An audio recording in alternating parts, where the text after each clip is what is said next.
الحمد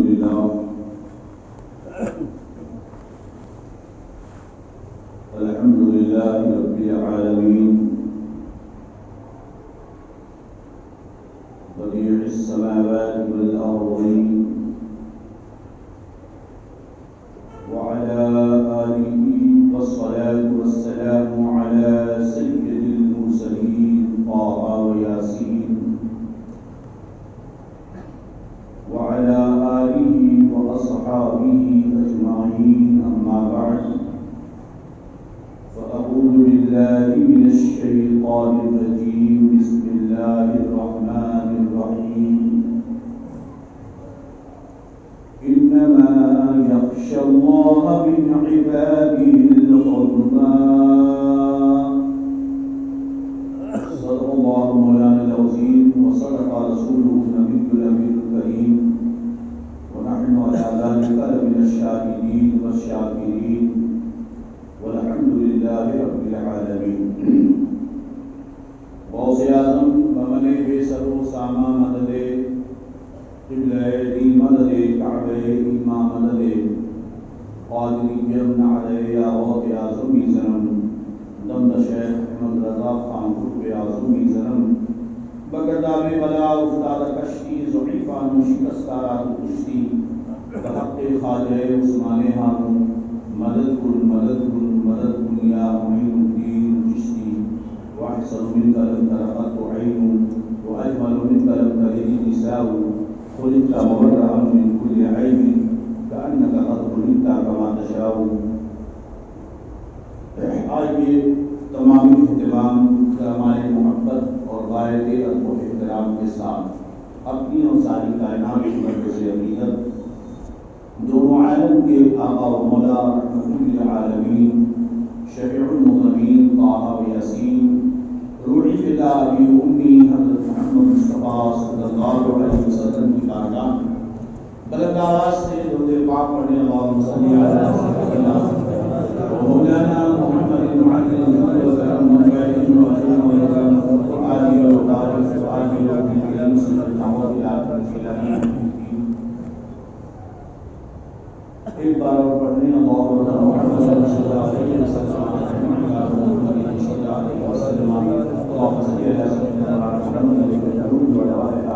وعاجل الأبدان وشفائها ونور الأبصار وضيائها وعلى آله وصحبه وبارك وسلم صلاة وسلام عليك يا رسول الله صلى الله عليه وسلم.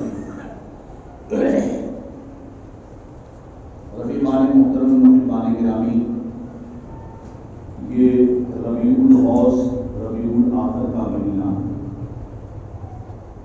اس مہینے کی 12 تاریخ کو غوث سمدانی قطب ربانی غوث الاغواث قطب الاقطاب سید الاولیاء محبوب سبحانی شہباز ربانی سیدنا شیخ محی الدین عبدالقادر جیلانی رضی اللہ عنہ کی یاد میں محفلیں منعقد ہوتی، ذکر و اذکار ہوتے، 11ویں شریف منائی جاتی ہے. عرف عام میں جو ایک اظہار ثواب کی مجلس ہے. غوث اعظم رضی اللہ عنہ کے غلام عقیدت مند خوش عقیدہ سنی صحیح العقیدہ مسلمان بارگاہ غوث پاک میں ہدیہ تبریک پیش کرتے ہیں اور سرکار غوث اعظم کے وسیلے سے اللہ رب العزت کی بارگاہ میں دعائیں کرتے ہیں.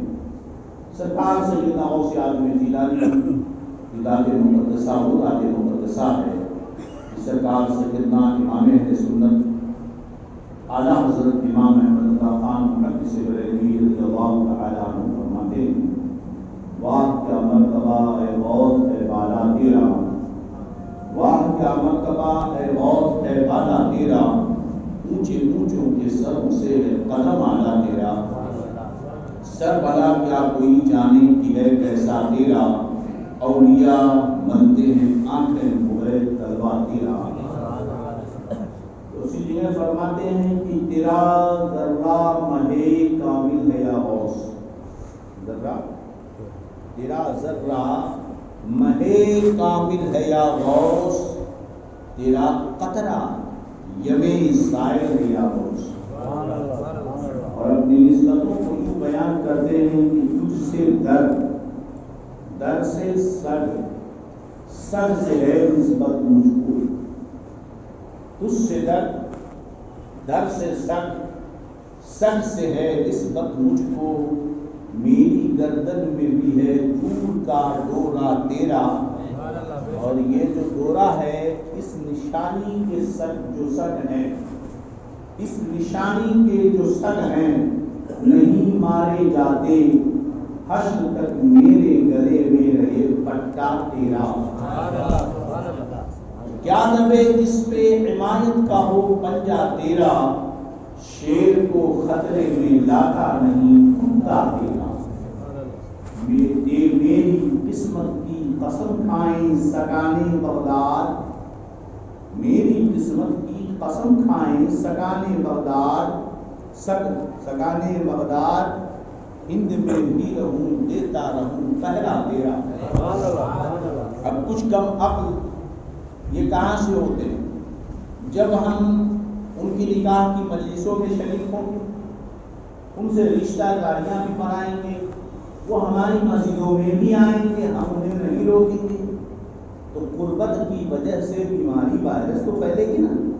اب ہمارے بیچ میں آئیں گے، کہیں گے تم سنی بریلوی، میں تبلیغی کوئی بات نہیں، تم اپنا میں اپنا، مگر ایک سوال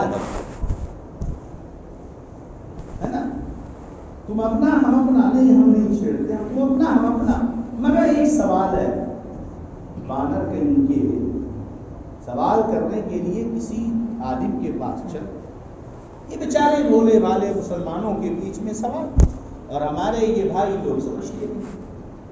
مثال کے طور پر میں ممبئی میں تھا، تب عمر کم تھی اور پان وغیرہ تب نہیں کھاتا تھا. پان جلدی شروع کیا کرناٹک میں آنے کے بعد، جب پروگرام وغیرہ میں جگنا ہوا، مطالعے ہوئے.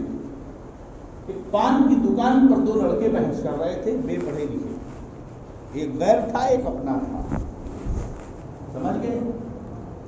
تو اس نے کہا کہ میں گھر جا رہا ہوں ممبئی سے.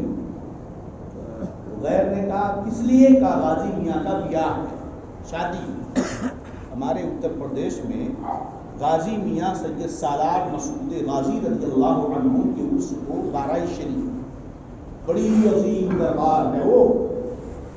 ابرس کوڑی اگر ان کی مسجد کے حوض کا وضو پانی جہاں جمع ہوتا ہے اس گندے پانی میں نہا لے تو بیمار ٹھیک ہو جائے گا. اور یہ زندہ کرامت آج کی بھی ہے، آج بھی یہ کرامت زندہ ہے کہ کوڑی سفید داغ والا اگر اس گندے وضو والے پانی سے نہا لے تو کیا ہو؟ ٹھیک ہو. جو کہا ان کا عرس ہے، ہمارے یہاں بولتے ہیں ان کا بیاہ ہے، شادی ہے. تو اس غیر نے کہا وہ کیسے تمہارے غازی میاں ہر سال ان کی شادی ہوتی ہے؟ تو اس نے پلٹ کر جواب دیا کہ اگر ہمارے غازی میاں کی ہر سال شادی نہ ہوتی تو تمہارے یہاں ہر سال فلانے پیدا کیسے ہوتے؟ وہ ایک ہوتی نا جینتی، ہر سال بچے کو دودھ مکھن کھلاتے پلاتے ہیں، سمجھ گئے کہ نہیں؟ وہ کالا کالا سا رہتا ہے، دہی چوری کرتا ہے، دودھ چوری کرتا ہے، آپ سمجھ گئے ہے نا؟ بس اتنا ہی سمجھو، بہت زیادہ ہم کو بولنے کی ضرورت نہیں. وہ ہر سال پیدا ہوتا ہے. تو اس نے پلٹ کر جواب دیا کہ اگر ہمارے غازی میاں کا بیاہ نہ ہوتا تو تمہارے یہاں ہر سال وہ پیدا کیسے ہوتا جس کے لیے ہر سال تم مناتے ہو؟ تو جیسا جواب سوال ویسا جواب. میری قسمت کی قسم کھائیں سگانے بغداد، ہند میں بھی رہوں دیتا رہوں پہرا تیرا. کیا دبے جس پہ حمایت کا ہو پنجہ تیرا. شیر کو خطرے میں لاتا نہیں کتا تیرا. تجھ سے در سے سگ سے ہے نسبت مجھ کو. میری گردن میں بھی ہے دور کا ڈورا تیرا. سمجھ میں ایک بات نہیں آتی ہے کہ کتا اپنے آپ کو تم کہتے ہو، غوث پاک کا کتا، تو کون سی نسل کے کتے ہو؟ کتے ہو تو کون سی نسل کے کتے ہو؟ اب ہمارا نوجوان شرما جاتا ہے، کیا بات کر رہے ہیں؟ نادان جاہل کتے دو طرح کے ہوتے ہیں. ایک وہ کتا جس کو میرے نبی نے فرمایا اہل البدعۃ خلاف من النار، بدعتی جہنمی کتے ہیں، وہ کتا تم ہو، اور ایک وہ کتا جس کا ذکر سورہ کاف میں آیا ہوا ہے، کلبہم باسط ذراعیہ بالوصید، ان کا کتا ان کی نگرانی کر رہا ہے۔ تو ہم اولیاء اللہ کے کتے ہیں جس کا ذکر سورہ کاف میں قرآن میں آیا ہے، اور تم وہ جہنمی کتے ہو جس کا حدیث میں ذکر آیا ہے۔ شرمانے کی بات کیوں جناب؟ بات سمجھ میں آ رہی کیوں؟ بہرحال یہ ایک جملہ معترضہ تھا۔ یہ مہینہ ہماری نسبتیں سرکار غوث اعظم جیلانی رضی اللہ تعالی عنہ سے ہماری طرح گڑبڑ ہو رہا ہے، آواز برابر نہیں ہے۔ ایک بات تو میرے بات میں اللہم صلی علی سیدنا مولانا محمد القلوب ودوائها وعافیة الابدان وشفائها ونور الابصار وضيائها وعلى آله وصحبه وسلم، صلاۃ و سلام علیک یا رسول اللہ صلی اللہ علیہ وسلم۔ تو ایسے لوگوں کو اپنے بیچ میں آنے نہیں دینا چاہیے۔ مسجد پر بورڈ بڑا سا لگا ہو، کسی وہابی دیوبندی تبلیغی جماعت اسلامی والے کو ہماری مسجد میں آنے کی اجازت، اگر وہ ہماری نماز کے ساتھ مل کر نماز پڑھے تو وہ تو نماز اس کی ہوتی ہی نہیں، وہ ہماری نمازوں کو بھی برباد کر دے گا۔ بات سمجھ میں آ رہی کہ مسئلہ ہے شریعت کا کہ دو لوگوں کے بیچ میں اگر ایک آدمی کی جیسی جگہ خالی رہے، دو نمازیوں جماعت ہو رہی ہے، اب لوگ کھڑے ہیں مل کر کے، اگر ایک دو لوگوں نے ایسا کیا کہ بیچ میں ایک آدمی کی کھڑے ہونے کی جگہ خالی ہے تو اب نماز مکروہ تحریمی ہو جاتی ہے۔ یہ قطع صف ہے، حرام ہے۔ کیا ہے؟ حرام ہے۔ اب بیچ میں یہ وہبڑا آ کے کھڑا ہوا تو اس کی جب نماز نہیں تو فالتو آدمی کھڑا ہوا کہ نہیں کھڑا ہوا؟ اس نے سب کو کاٹا کہ نہیں کاٹا؟ جب اس نے کاٹا تو آپ کی نماز خراب کری کہ نہیں کری اس نے؟ اب پوچھو کیوں نماز اس کی نماز نہیں، تو کتنی بار آپ کو بتایا جائے۔ اب اگر آپ نہ سمجھنا چاہو تو اس کا کوئی علاج ہمارے پاس نہیں۔ اس لیے جو پکے سنی ہے نا، وہ صرف زبان کو پکی مت رکھیں، وہ حرکت میں بھی رہیں، لوگوں کو اپنوں کو پیار سے قریب کریں اور جو چیزیں ہیں اسے اچھی طریقے سے سمجھائیں۔ بات سمجھ میں آ رہی ہے؟ اب ان سے سلام بھی کرو گے، آپ ان سے مصافحہ بھی کرو گے، آپ ان سے معانقہ بھی کرو گے۔ اعلیٰ حضرت امام احمد رضا خان محدث بریلوی رضی اللہ عنہ سے سوال ہوا کہ وہابی کو سمجھایا جائے تو کچھ فائدہ ہے کہ نہیں، کچھ فائدہ ہے کہ نہیں؟ تو فرمایا کوئی فائدہ نہیں۔ ان کے قول کا مفہوم بتا رہا ہوں، کوئی فائدہ نہیں۔ ہاں، جو مجزب قسم کے لوگ ہیں جن کو صحیح غلط پتہ نہیں ہے اور وہ کہتے ہیں وہابیوں کے تعلق سے، تو ان کو سمجھاؤ، لیکن جو پکا سڑا وہابی مذہب ہے اس کو سمجھانے جاؤ گے تو الٹے کہیں تمہارا ایمان نہ چلا گئے تھے اس کو ادھر لانے، اس کو جہنم سے جنت کی طرف لانے، پتہ چلا خود ہی ادھر چلے گئے۔ کیوں چلے گئے؟ کیونکہ اللہ جب علماء نے منع کر دیا تو آپ کو علماء کی بات ماننا چاہیے۔ اطیعوا اللہ واطیعوا الرسول واولی الامر منکم، اللہ کا حکم مانو، اس کے رسول کا حکم مانو، اور اپنے علماء کا حکم مانو۔ علماء کا حکم جب مانو گے، نہیں مانا گیا وہ بڑے کو سمجھانے کے، پتہ چلا کہ یہ خود ہی ادھر چلا گیا۔ اس لیے کہ وائرس والے کو کورونا نہیں پکڑتا، اس کو تو پہلے سے وائرس ہے۔ وائرس کورونا کا اسے پکڑتا ہے جس کو وائرس نہیں ہوتا ہے۔ ابھی جس کو وائرس پہلے سے ہے اس کو دوبارہ وائرس کا کیا مطلب؟ لیکن ہاں جو ٹھیک ہے، تندرست ہے، اس کو وائرس کورونا کا پکڑ لیا کرتا ہے۔ تو جس کا ایمان صاف ہے، عقیدہ اچھا ہے، صاف ستھرا ہے، پکا سنی ہے، اسے وہابی نقصان پہنچائے گا۔ اس لیے انہیں چاہیے کہ وہابیت کے وائرس سے دور رہیں، وہ 10 فٹ دور رہیں، کافی دور رہیں کہ کہیں وہاں سے اس کا وائرس ہمارے اندر نہ آ جائے۔ ان کے عقیدے کیا ہیں؟ اتنی تقریریں ہو گئی کہ اب شاید اور زیادہ بتانے کی ضرورت نہیں ہے۔ بہرحال اب آج آپ سمجھو کہ ہمارا عوام امت مسلمہ اس بات پر یقین رکھتی ہے کہ اللہ رب العزت نے سرکار سیدنا غوث اعظم جیلانی رضی اللہ تعالی عنہ کو مرتبہ غوثیت عطا فرمائی، وہ مرتبہ ولایت عطا فرمایا کہ اس مقام و مرتبے پر جو ہے اولیاء کرام میں بہت کم ہی لوگ اس مرتبے کو پہنچے ہوئے ہیں۔ سرکار غوث اعظم جیلانی جیسے مقام و مرتبے پر نہ اس سے پہلے کوئی پہنچا نہ اس کے بعد ولایت کے مقام میں۔ جو ولی قبل ہوئے بعد ہوئے یا ہوں گے سب ادب رکھتے ہیں دل میں میرے آقا تیرا۔ سمجھ رہے ہیں کہ نہیں؟ تو پہلے بعد والے سب سرکار غوث اعظم جیلانی کا ادب و احترام اپنے دل میں محفوظ رکھتے ہیں۔ حضرت ایک بزرگ ہیں، اللہ کے ولی ہیں، جو بارگاہ سرکار غوث اعظم کے زمانے کے ہیں، چنانچہ حماد نام ہے۔ وہ حضرت غوث اعظم جیلانی فرماتے ہیں کہ جب میں بغداد میں آیا تو مجھے کوئی سہارا نہ دیا، میں بہت پریشان اور بے قرار ہو گیا، طبیعت پچاٹ ہو گئی۔ اس وقت مجھے اگر کسی نے سہارا دیا تو وہ حضرت حماد تھے۔ میں ان کے پاس آنا جانا شروع کیا، مگر وہ میرے ساتھ بہت ہی غلط سلوک کیا کرتے تھے۔ جب دیکھو تب مجھے بے عزت کر دیتے، مسجد سے باہر ڈانٹ کے نکال دیتے، چڑھایا کرتے تھے، اور میں ان کے مریدین دیکھ کر مجھے چھیڑنے لگے، پریشان کرنے لگے۔ یہاں تک ان کی حالت تھی کہ جب میں بھوکا پیاسا ان کی مجلس میں آتا تو وہ کہتے کہ آج تو بہت حلوے روٹی پراٹھے آئے تھے، ہم سب کھا گئے، عبد القادر تیرے لیے کچھ نہیں رکھا ہے۔ میں بھوک سے تڑپتا تو اس طرح کہہ کر وہ مجھے تکلیف پہنچاتے۔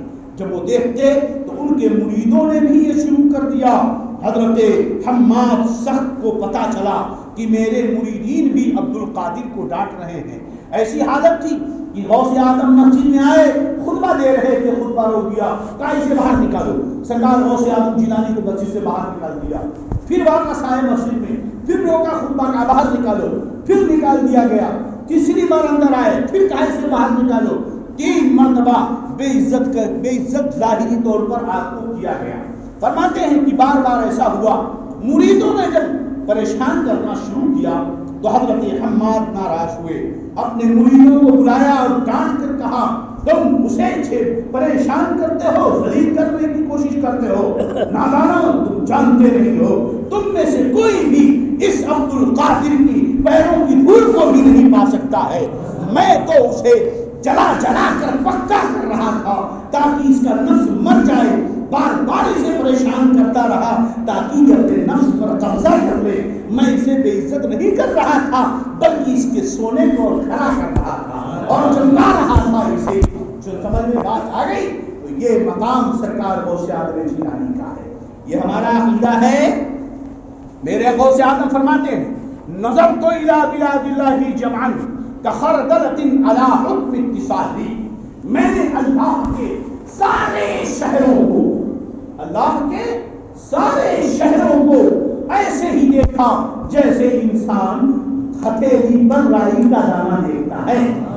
میں نے ایسے دیکھا سارے شہروں کو۔ اب یہ شہر چاہے زمین کے اوپر ہو، چاہے یہ شہر تحت شرح میں ہو، چاہے وہ شہر آسمان پہ ہو، چاہے وہ آسمان کی بلندیوں پر ہو، چاہے وہ جنت کا کوئی شہر ہو یا کہیں کا بھی کوئی شہر ہو۔ فرماتے ہیں نظر تو الی بلاد اللہ جمعا کخردلۃ علی حکم اتصالی، اللہ کے سارے شہروں کو میں نے ہتھیلی پر رائی کے دانے کے مثل دیکھا۔ بات سمجھ میں آ گئی؟ ارشاد فرماتے ہیں، کیا فرماتے ہیں؟ وَلَوْ أَلْقَيْتُ سِرِّي فَوْقَ جَبَلٍ لَدُقَّتْ وَاخْتَفَتْ بَيْنَ الرِّمَالِ۔ اے سنو، تم میری حقیقت جاننا چاہتے ہو؟ اگر میں اپنی حقیقت پہاڑ پہ ڈال دوں تو پہاڑ ریزہ ریت میں بدل جائے۔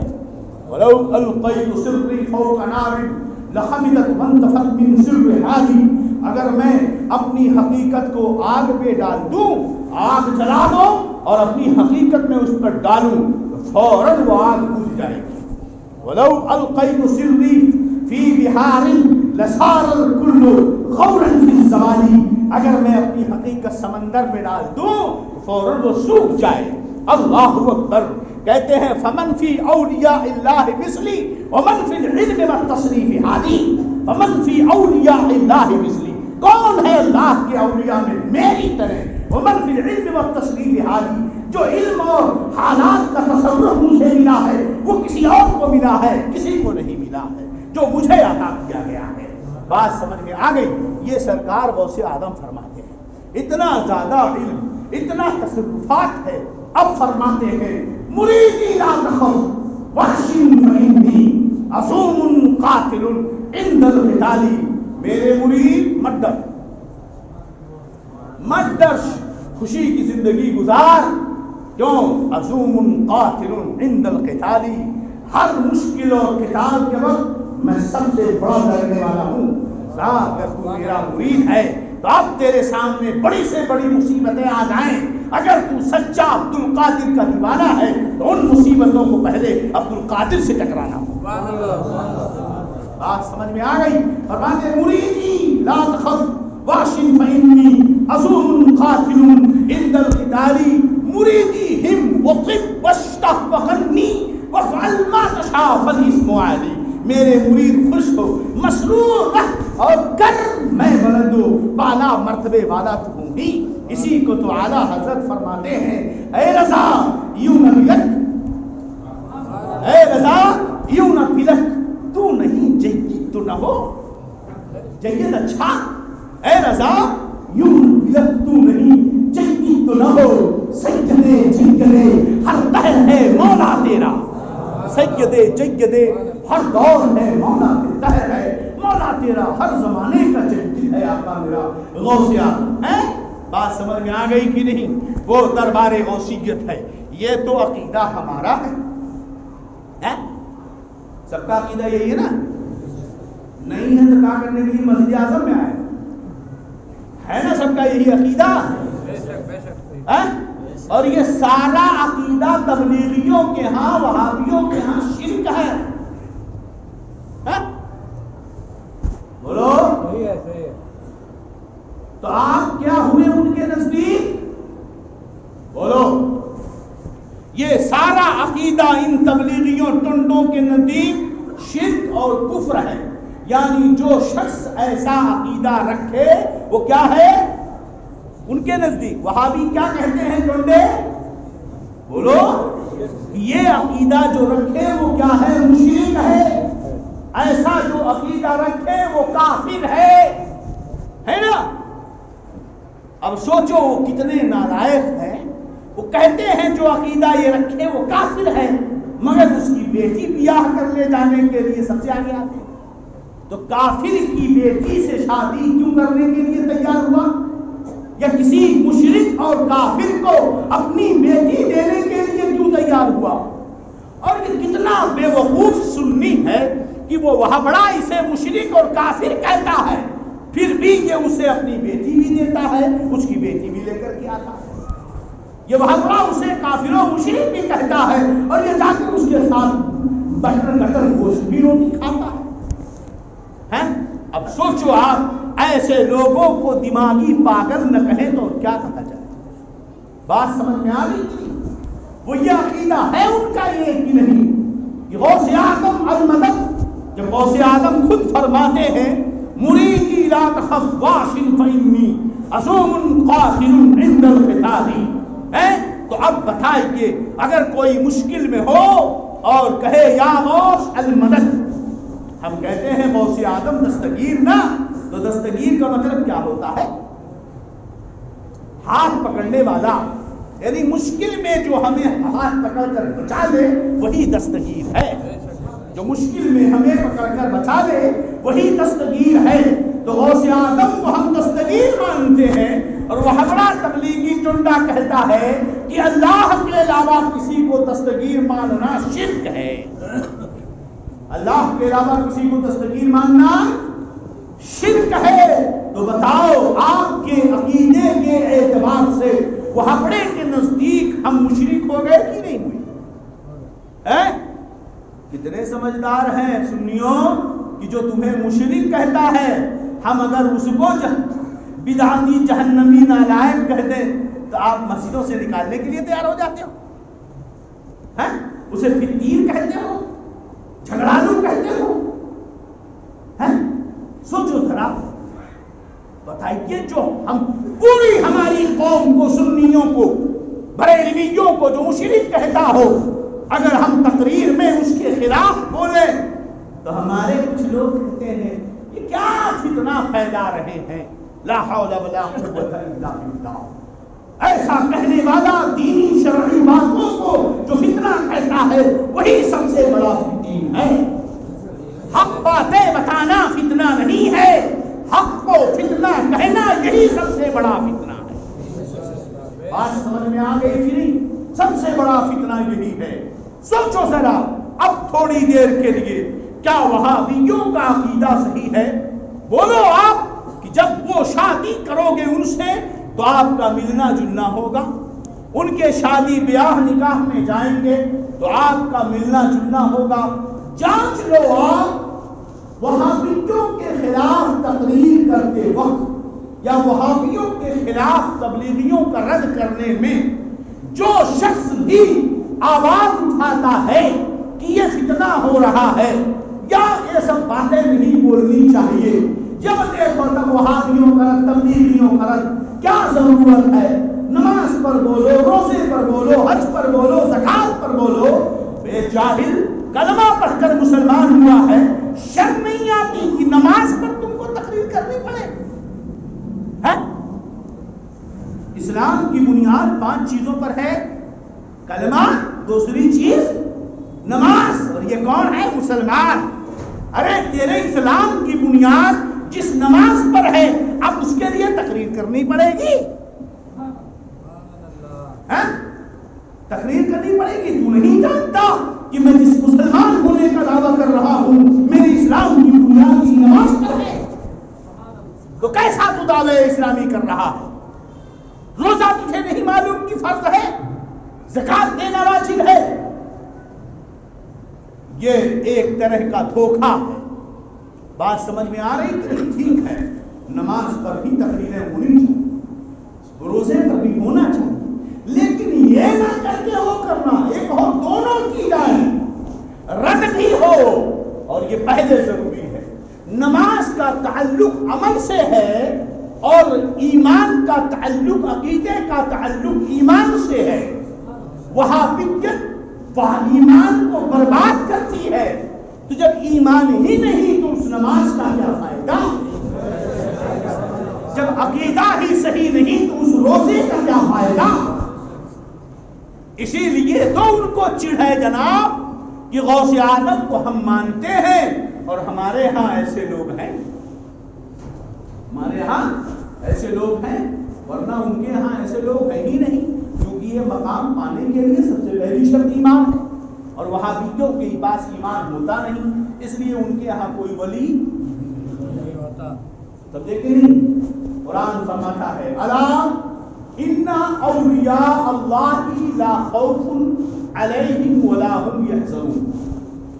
خبردار، غور سے سنو، یہ میں نہیں کہہ رہا ہوں، قرآن کا ترجمہ کر رہا ہوں.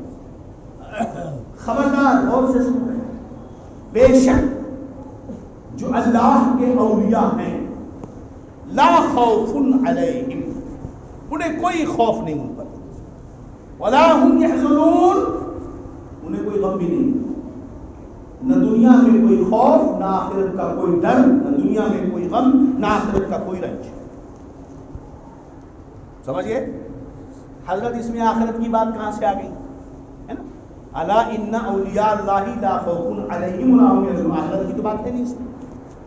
تو پہلے یہ دیکھو، اللہ فرماتا جو اللہ کے اولیاء ہیں انہیں نہ کوئی خوف ہے اور نہ ہی انہیں کوئی غم. میں نے کیا بڑھا دیا؟ دنیا میں بھی اور آخرت.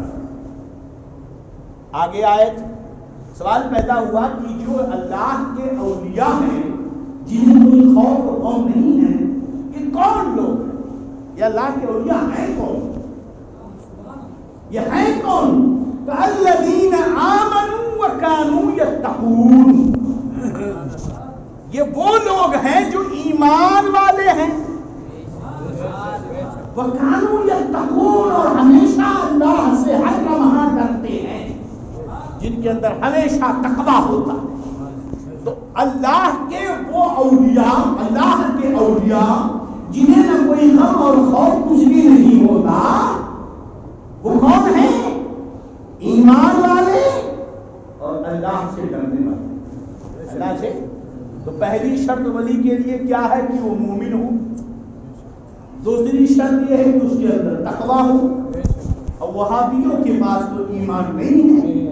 اگر کسی کے پاس ایمان ہو اور تقویٰ نہ ہو تو ولی نہیں ہو سکتا، اور کسی کے پاس تقویٰ ہو مگر ایمان نہ ہو، دیکھو کسی کے پاس ایمان ہو مگر تقویٰ نہ ہو تو مسلمان تو ہے مگر ولی نہیں، اور کسی کے پاس تقویٰ ہو مگر ایمان نہ ہو. توجہ، تقویٰ نیک عمل کو کہتے ہیں.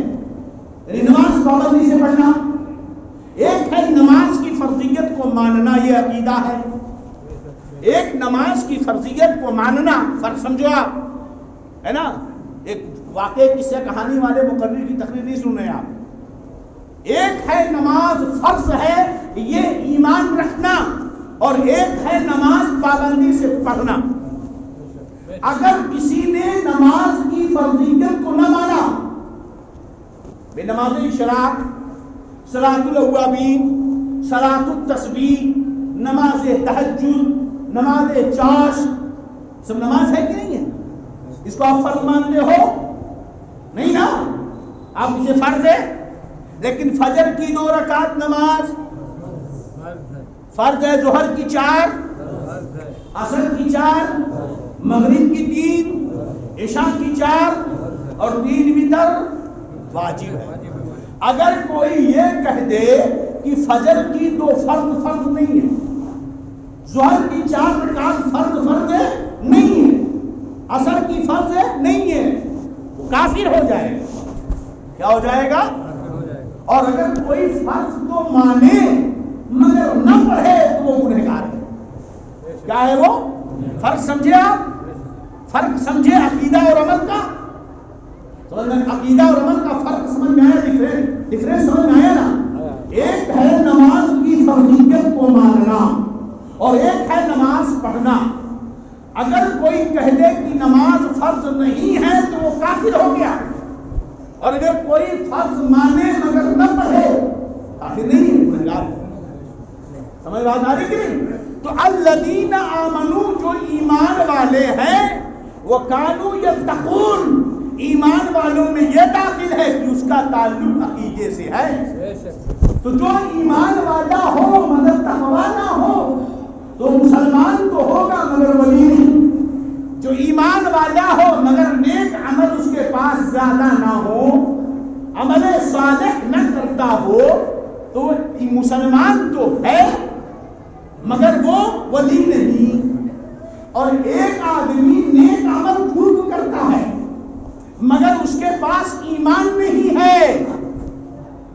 ایک آدمی تقویٰ ہے اس کے پاس، تقویٰ مطلب وہی نا، نماز پڑھے، روزہ رکھے، حج، اعمال صالحہ.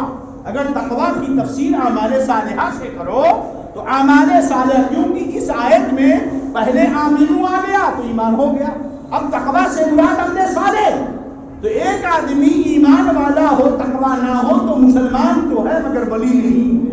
مگر ایک آدمی عمل صالح تو کرتا ہو مگر اس کے پاس ایمان نہ ہو، میاں وہ مسلمان ہی نہیں ہے تو اس کے عمل کا فائدہ کیا ہوگا؟ بات سمجھ میں آ گئی کہ نہیں؟ الذین، تو اب سب سے زیادہ زور کس پر دینا ہوگا؟ ارے بھائی کیا ایسا ہو سکتا ہے؟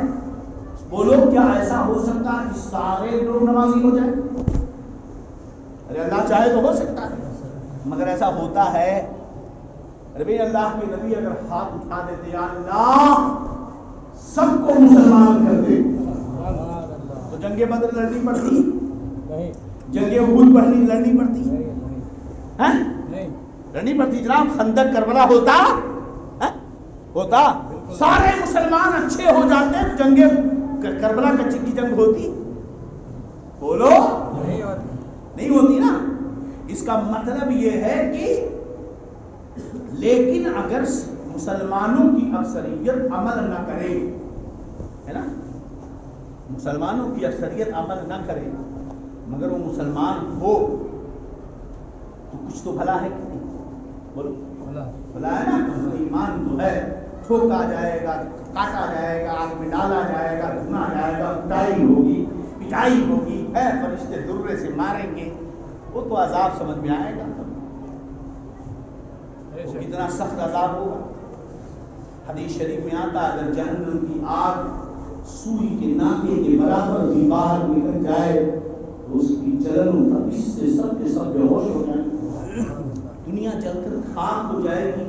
اگر جہنم کے کسی داروغہ کی بدبو باہر آ جائے تو اس کی بدبو سے پوری دنیا کے لوگ بے ہوش ہو جائیں گے۔ یہ بدعملوں کی جگہ ہے، لیکن اگر لوگوں کا ایمان چلا جائے تب تو پہلے توجہ یہ تو بھائی ہو نہیں سکتا کہ سب لوگ نمازی ہو جائیں، سب لوگ روزے دار ہو جائیں، سب لوگ شراب چھوڑ دیں، مگر کوشش تو ہمیں کرنی ہے۔ ایسا نہیں کہ نہیں ہو سکتا تو ہم کوشش نہ کریں، مگر ایمان کو بچانا زیادہ ضروری ہے۔ پہلے کیا ضروری ہے؟ پہلے ایمان کو بچانا۔ یہ نہ کرو یہ کرو غلط ہے، دونوں کیا جائے۔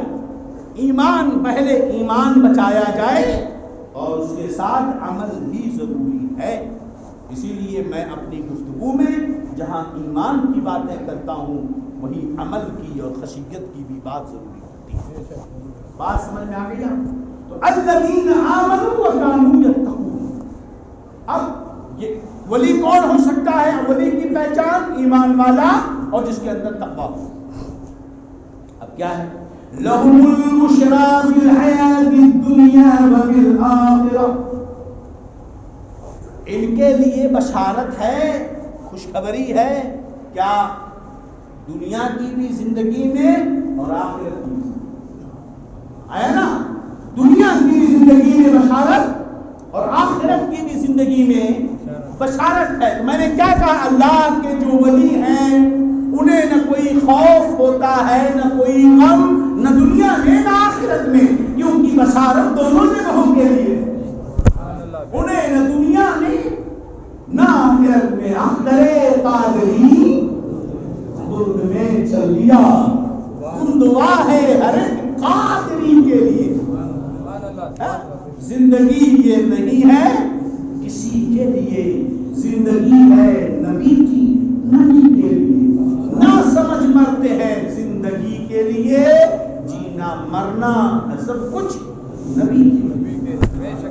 منکروں عیش کر لو یہاں 4 دن، مر کے ترسو گے پھر زندگی کے لیے۔ بات میں مسلک اعلی حضرت، مسلک اعلی حضرت سلامت رہے، ایک پہچان دین نبی کی بیٹھا تو اللہ کے اولیاء دنیا میں انہیں آخرت میں ہر جگہ کیا ہے ان کے لیے؟ وہ دنیا میں بے خوف ہوتے ہیں اور آخرت میں۔ پیچھے تو آپ گئے نہیں، واقعات سنانا اپنی جگہ۔ حضرت سیدنا غوث شاذلی جیلانی رضی اللہ عنہ تقریر کر رہے ہیں اپنے مدرسے میں، بڑے بڑے اولیاء، صلحاء، علماء، فقہاء موجود ہیں۔ کس پر تقریر کر رہے تھے؟ قضاء و قدر پر، تقدیر پر، کہ جو اللہ نے لکھا ہے وہی ہوگا۔ قضاء و قدر پہ تقریر ہو رہی ہے، اچانک اوپر سے ایک سانپ گرا اور غوث اعظم رضی اللہ عنہ کی گردن میں اس نے لپیٹا مارا۔ سب گھبرا کر بھگے، مگر غوث اعظم نہ یوں ہلے نہ یوں ہلے، اپنی خطاب کو جاری رکھا۔ پھر وہ سانپ اندر سے گھسا آستین کی طرف، پھر اندر سے نکل کر سامنے آیا اور دم پر کھڑا ہوا یوں سامنے۔ اب غوث اعظم اور سانپ دونوں بات کر رہے ہیں۔ پھر اس کے بعد سانپ چلا گیا، لوگوں کی حالت خراب، قریب آئے، کہنے لگے حضور کیا ہوا، یہ کیا تھا؟ کہنے لگے وہ آیا میرے پاس اور جنات، اس نے کہا کہ میں نے بڑے بڑے اولیاء کو اسی طرح آزمائش میں ڈالا، وہ گھبرا گئے، ڈر گئے اور اپنے مقصد سے ہٹ گئے، مگر آپ کی طرح مضبوط ثابت قدم کسی کو نہیں پایا۔ فرماتے ہیں سرکار غوث اعظم جیلانی، میں نے اس سانپ سے کہا جو آیا تھا جنات، میں نے کہا سن، میں تقریر کر رہا تھا قضاء و قدر پر کہ تقدیر میں جو ہے وہی ہو کر رہے گا۔ اب تیرے آنے سے اگر میں ڈر جاتا تو پھر میری تقریر اور میرے عمل میں فرق ہو جاتا۔ میری تقریر تو یہ تھی کہ جو ہوگا وہی ہوگا، تیرے آنے سے میرے گلے میں لپٹنے سے کچھ نہیں ہوگا، وہی ہوگا جو ہونا ہے۔ سمجھے؟ اب کوئی کتنا بڑا مولوی ہو، عمر لمبی ہو، چاہے بوڑھا ہو چاہے جوان، اگر وہ یہ کہتا ہے کہ میں سنی بریلوی ہوں تو ہرگز وہ وہابیوں کے قریب نہیں جا سکتا. اگر وہ دعویٰ کرتا ہے، سمجھے کہ نہیں، تقریریں مائک پر اور یوٹیوب پر بڑی اچھی سننے کو ملیں گی، مگر پہلے دیکھ تو لو کہ کیسے کیسے لوگ آتے ہیں وہاں پر. ایک صاحب اپنے آپ کو سید کہتے گھومتے ہیں. میں ان کی سیادت پہ بات نہیں کرتا، اور یہ مسجد ہے ٹرسٹ کے ذمے ہے، اس لیے کھل کر نہیں بول سکتا. اگر باہر ہوتا تو میں برابر نام سے بتاتا، مگر میں آپ کو بتانا چاہتا ہوں کہ یزید کے تعلق سے سیدنا امام اعظم ابو حنیفہ رضی اللہ عنہ نے فرمایا کہ ہم اسے کافر نہیں کہیں گے. سمجھے کہ نہیں؟ مگر اگر کوئی کہتا ہے تو ہم کچھ نہیں کہیں گے. بات سمجھ میں آ گئی؟ امام احمد بن حنبل کہتے ہیں وہ کافر ہے، علامہ ابن جوزی کہتے ہیں وہ کافر ہے. فتویٰ سمجھ میں آیا؟ ہمارے امام اعظم حنفی ہے نا، امام اعظم کا فتویٰ ہے کہ کافر نہیں ہے. زبان رکو، اس لیے کہ ہم تو جانتے تھے کہ وہ کلمہ پڑھتا ہے، ہمیں جانتے تھے کہ وہ مسلمان ہے. جو اس کی طرف کفر کی نسبتیں کی گئی ہیں وہ بہت زمانہ گزر چکا، تحقیق کیسے کریں ہم؟ بات ہمارے بھی نہیں.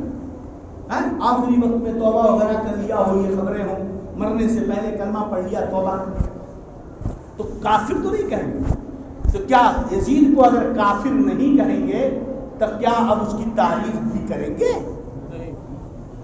نہیں نا، اس لعنتی پت کی تعریف کی جائے گی.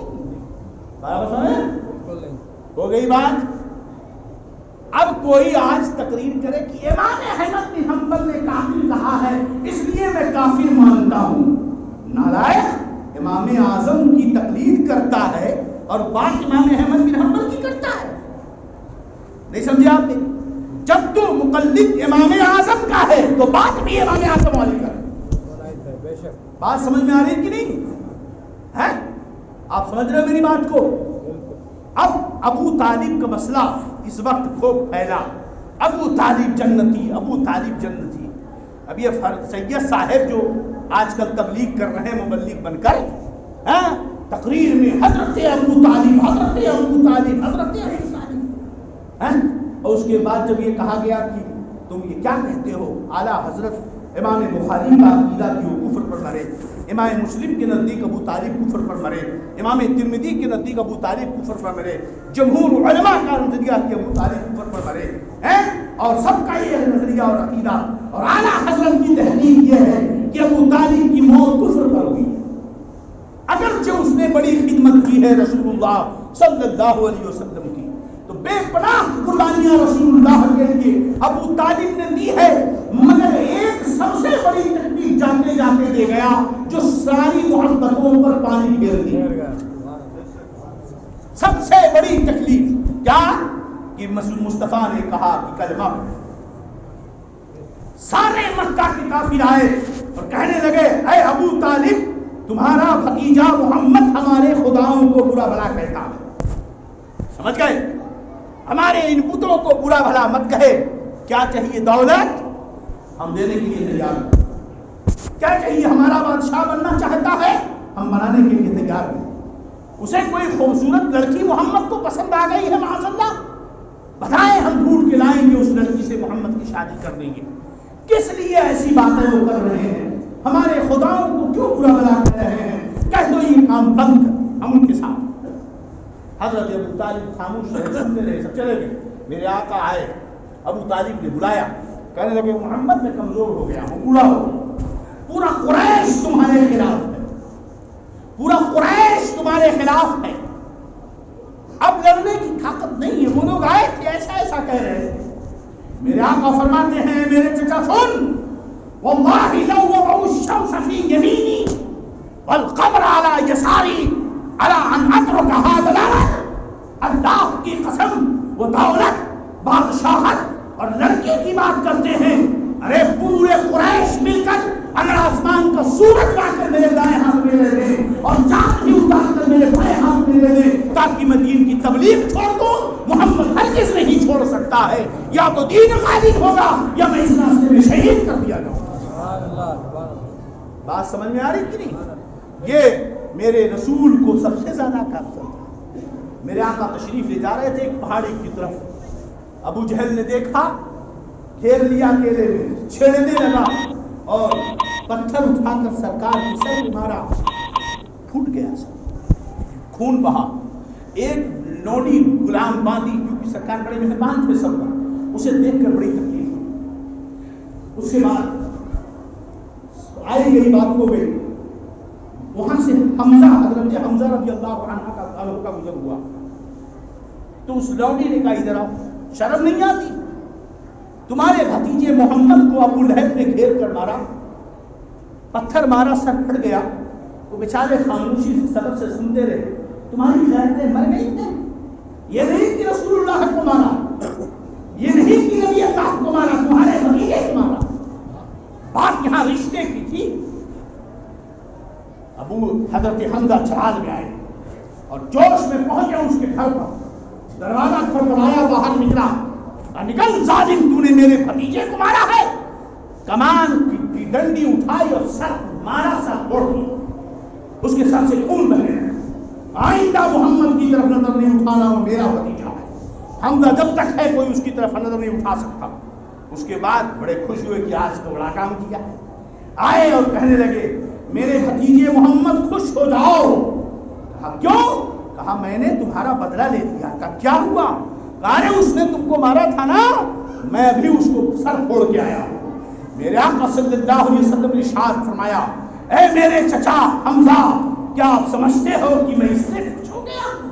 اگر آپ چاہتے ہو کہ محمد خوش ہو جائے تو وہ کلمہ پڑھ لو جو لے کر کے میں آیا ہوں، لا الہ الا اللہ محمد رسول اللہ۔ یہ کلمہ پڑھو گے تو مجھے خوشی ہوگی، میرا بدلہ لینے سے مجھے کوئی مطلب نہیں۔ تو ابو طالب بہت محبت کرتے رہے، مگر اخیر میں کلمہ نہیں پڑھا۔ مصطفیٰ کو تو وہی پسند تھا، آئے ہی اسی لیے تھے کلمہ پڑھانے کے لیے۔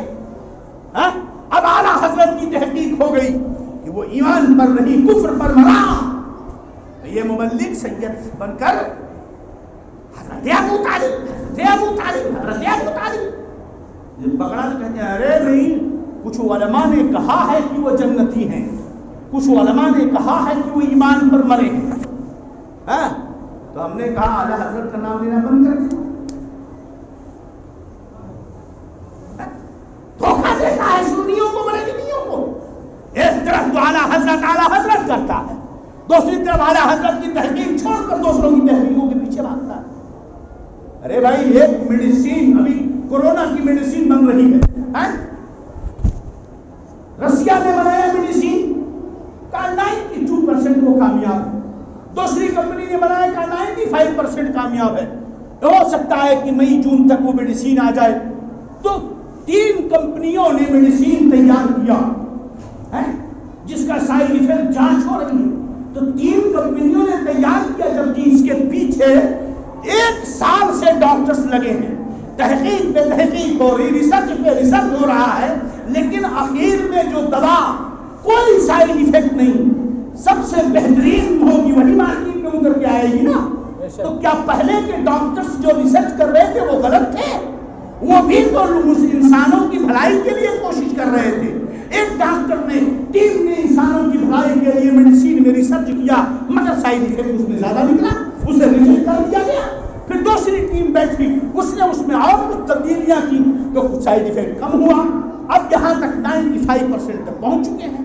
تو پہلے کی جو تحقیقات تھی انہوں نے بھی اچھی تحقیق کی تھی، وہ بھی تعریف کے لائق ہے، ہم انہیں غلط نہیں کہہ سکتے ہیں، مگر اعلیٰ حضرت نے دونوں تحقیقوں کو سامنے رکھنے کے بعد ایک آخری تحقیق اور فیصلہ ثابت کر دیا۔ اب اس کے بعد ہمیں کسی تحقیق کی ضرورت نہیں ہے۔ پہلے جو تحقیقیں ہوئی انہوں نے محبت میں کیا تھا کہ چچا ہے، کوئی راستہ قرآن و حدیث سے نکل جائے کہ یہ ایمان والے تھے، ہم تو تھے نہیں وہاں، اس دور میں تو تھے نہیں۔ تو میرے دوستوں یاد رکھو، اعلیٰ حضرت کا یہ شعر اتنا آسان نہیں جتنا تم سمجھتے ہو۔ سونا جنگل رات اندھیری، چھائی بدلی کالی ہے، سونے والوں جاگتے رہیو، چوروں کی رکھوائی۔ ایک طرف آدائے دین، ایک طرف ہے حاسدین، بندہ ہے تنہا شہاں، تم بے گھر کو دو. ہم اکیلے اور فرقہ ہے. میں نے پہلے جمعہ کی تقریر میں کہا تھا ہے نا, اور زیادہ ہو رہا ہے. ارے بھائی فجر کو میں سلام پڑھا یا نبی سلام علیکم, جمعہ میں سلام پڑھا یا نبی سلام علیکم, ہے نا, عربی میں پڑھا. تو جب رسول اللہ کے مزار پہ جاؤ تو حدیث پاک میں سرکار نے فرمایا جب میرے قبر پہ حاضر ہو تو الصلاۃ والسلام علیک یا رسول اللہ.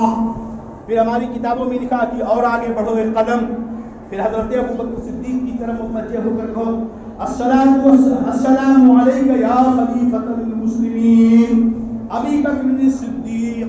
ایک قدم اور آگے بڑھو پھر کہو السلام علیک یا امیر المؤمنین عمر بن خطاب رضی اللہ عنہ, ہے نا.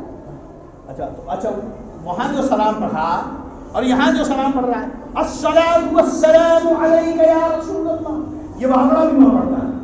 میں جب عمرے کو گیا تھا باہر کھڑا ہوں کی لڑکی تھا, ایک ہبڑا بیچارے میں پڑھے آدمی کو مجھے لگتا ہے وہ انڈین تھا کوئی, اسے سمجھا سنا ہونا یہاں مت پڑھو باہر نکل کے پڑھو.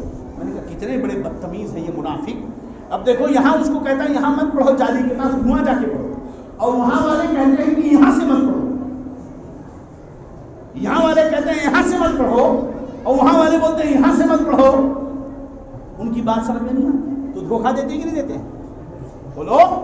تو اب اس مسجد میں یا نبی سلام علیکم پڑھا گیا, کس کو تکلیف ہوئی؟ صرف وہابیوں کو. ارے وہابی چلایا شرک بدعت, تبلیغی بولا تو کان جھانکا اللہ اللہ, ہر وقت اٹھے اللہ یہاں ہے. بہار اڑیسہ سے ایک صاحب نے فون کیا کہ ہمارے یہاں کیا بولتا ہے کہ حدیث میں ہے سینے پہ ہاتھ ڈالو. مجھے فون کیا وہاں کے گھر کے گھر کا کہہ رہا تھا مسئلہ. میں نے کہا بھائی اس کو فون دو. فون کیا بند شروع کیا. میں نے کہا بھائی سنو بات صرف حدیث کی ہوگی بس. کہا امام شافعی. میں نے کہا نہ امام شافعی نہ امام اعظم, کچھ نہیں, تم کسی کو نہیں مانتے ہو, فالتو ادھر ادھر بھاگو, بندر کتنے ادھر ادھر دو من. ایک بار حدیث کی بات ہوئی. بولے ہاں حدیث. میں نے کہا ٹھیک ہے حدیث میں دکھاؤ کہاں ہے سینے پہ ہاتھ ڈالنا. کہتا میں دکھاتا ہوں. میں نے کتنے دن کا ٹائم چاہیے؟ بولے ٹائم چاہیے. میں نے کہا کل 24 گھنٹے کا ٹائم دیتا ہوں تو حدیث دکھا دینا. دوسرے دن آیا نہیں بات کرنے زبردستی پکڑایا فون کیا تو کہتا وہ بخاری میں ہے کہ ہاتھ کو یہاں ذرا آئے کلائی پہ رکھا. میں نے کہا ذرا کا مطلب سینہ تھوڑی ہوتا ہے دکھا حدیث. وہ کہنے لگا حضرت کل کتاب لے آئے گا. میں نے کہا اس کے بابا نہیں لا سکتے, کہیں حدیث میں آئی نہیں ہے, کہاں سے لائے گا سینے پہ ہاتھ باندھنے والی حدیث؟ زبردستی تھوڑی دکھا سکتا ہے. دکھاؤ یہ حدیث کیا بات ہے. اور رکو سجدہ سب نے جب اٹھے ہاتھ ادھر سے ادھر ادھر سے ادھر, تو میں نے حدیث پاک اللہ کے رسول نے دیکھا نماز پڑھتے فرماتے ہیں مالیا اراکم تحرکوا کاثناب خیل شمسم سکنوا فی الصلاۃ. یہ کیا چنچل گھوڑیوں کی طرح تم ہلانے کی طرح ہاتھ پیر ہلاتے ہلاتے ہو. ارے سکون سے نماز پڑھو جیسے ہم بھی پڑھتے ہیں. مسلم شریف سکون سے نماز. تو اب ان کو بھی تکلیف یا نبی سلام علیکم, یہ ٹنڈوں کو بھی تکلیف, ان کو بھی تکلیف, اور جماعت اسلامی والا اس کو بھی تکلیف. ہاں جی جماعت اسلامی والے کو بھی. ایک ہم اکیلے, ہمارا الگ انکم, ہم اکیلے ہیں سب ارد گرد میں وہابی. پھر اس کے بعد ہمارے بیچ میں کچھ وہابیوں کے چمچے, وہ بڑے خطرناک ہیں. ان کو کیا کہا جائے؟ ہم وہابی نہیں کہیں گے. چمچا کیوں کہہ رہے؟ چمچا اسی کا ہانڈی چمچا تو نہیں ہو سکتا. چمچا نہ ہانڈی ہو سکتا ہے, نہ ہانڈی چمچا ہو سکتا ہے. ہانڈی وہ ہوتی ہے جس میں چاول کھیر آتی ہے, پلاؤ بریانی آتی ہے. چمچا جس سے نکالا جاتا ہے.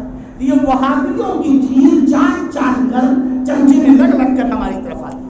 ان چمچوں سے بچو, ان چمچوں سے بچو, اپنی نماز کو بچو. تقریب میری ہر دن زیادہ ہو جاتی ہے, ادھر سے بات بہت اشارہ ہوتا ہے.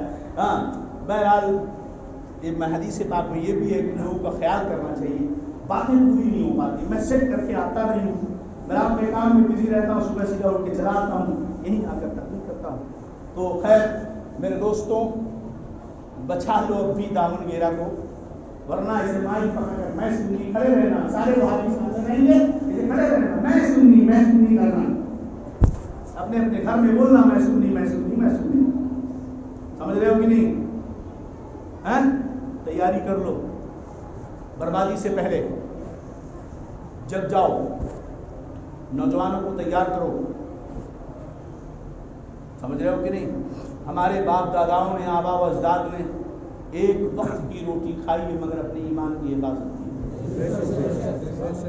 تم گھر بنانے کے چکر میں، دولت مال جمع کرنے کے چکر میں، پوزیشن حاصل نوکری کے چکر میں وہابیوں سے دور ہو، قریب مت جاؤ، ان سے دور ہو نہ. انہیں جب تک آپ سختی نہیں کرو گے، اپنوں میں نرمی کرو. ہم تو اپنوں میں تو نرم ہیں، ہے نا؟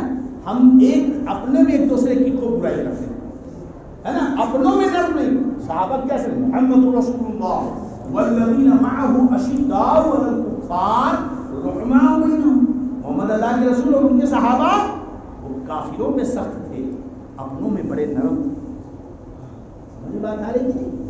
تو ہم تو اپنوں میں نرم نہیں رہتے. جس کو دیکھو ایک دوسرے کی کھینچا تانی میں. وہابیوں سے بڑا درد اور بڑا پیار آتا ہے.